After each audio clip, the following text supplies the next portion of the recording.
My name's Sean, God Squad's International President, and welcome to hear the next Bible reflection from various God Squad members around the world. Currently, we're looking at the I am sayings of Jesus in John's Gospel. And this week, Chris Brooks joins us from our North West Tasmania chapter in Australia to talk about Jesus' statement, I am the light of the world, from John's Gospel, chapter 8, verses 12 to 30.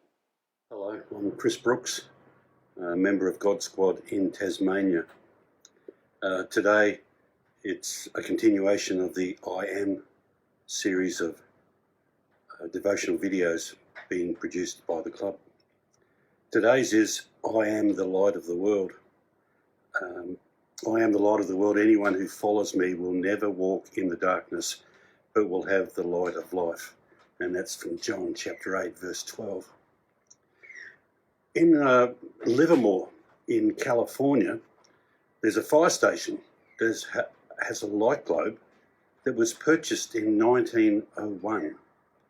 The staggering fact is that globe has been working for 120 years and has never gone out.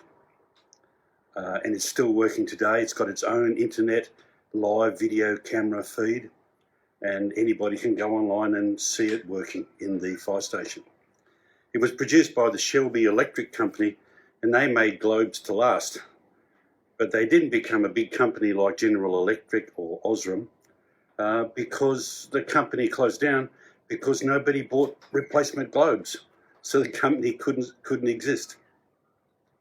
We live in a modern world that assumes access to light is a God-given right. And we even refer to light pollution in our megacities that obscures the stars at night. Jesus said that he was the light of the world and he would never burn out. For the ancient Hebrews, light at night was difficult to maintain. They used oil in devices made of clay lamps with wicks, and they used those to light the rooms in their houses. According to Hebrew archaeologists, they used olive oil.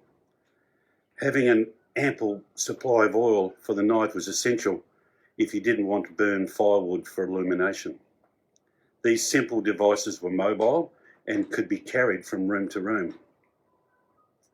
As a young child, I was terrified that there was a monster under my bed, and I had to run and jump into the bed so some horrible hands didn't grab my feet as I got into bed. I learned in later life that my father carried a fear of the dark all his life, a state he never recovered from.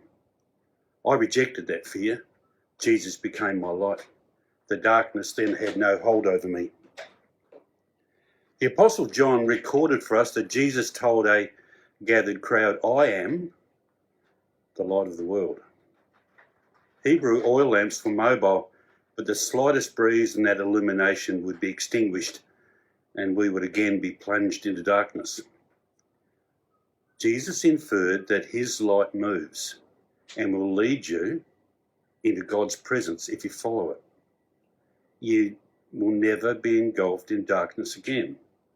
He, the great I am, would be the illumination we need for our lives. We need never to have to walk alone in the dark again. However, be warned, that light will show up our deeds, our motives, our hidden attitudes, and even shed light into the deepest recesses of our hearts. The writer or writers of Genesis tell us that the first created state was light.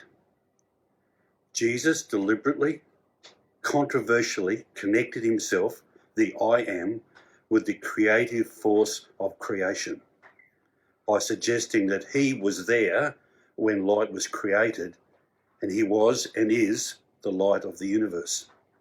He's no sun god. He created the sun, not to be worshipped, but to give the planet its first light. When life throws a nasty curveball, don't crawl up in the dark and curse the day you were born. Instead, the place to be is walking in the light of Jesus and following that light wherever it may lead you. Thank you, and may his blessings be upon you today.